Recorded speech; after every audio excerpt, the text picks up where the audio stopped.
C'est la récolte 2022 qui tombe de cette trieuse. Dans cette CUMA, une coopérative qui met en partage du matériel agricole, normalement ce sont 600 tonnes de mogettes de Vendée qui sont traitées chaque année. Mais avec la sécheresse, les rendements ont été divisés par 2. Les grains ont souffert de la chaleur. Donc là, vous avez un grain normal, un grain de cette année irrigué et un grain de cette année non irrigué. Cette année, malgré les parcelles irriguées, le grain est malgré tout un petit peu plus petit par rapport aux autres années. Mais on a gardé quand même sa qualité de grain fondant comme les autres années parce qu'en fin de saison, la météo était moins chaude pour récolter et le grain a fini sa maturité tranquillement.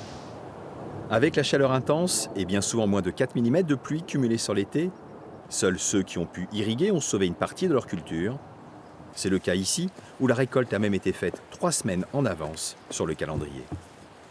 Ici, c'est divisé par 2. J'ai des collègues, c'est divisé par 3 ou divisé par 4. Certains n'ont même pas récolté parce que c'était pas rentable de mettre une machine dans le champ pour récolter. Donc, ils ont broyé le peu qu'il y avait dans le champ.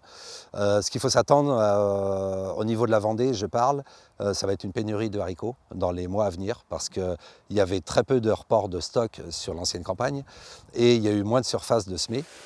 Pas de panique, vous aurez toujours de la mogette dans vos assiettes. Cette conjoncture amènera juste une légère augmentation du prix, évaluée entre 10 et 15 %.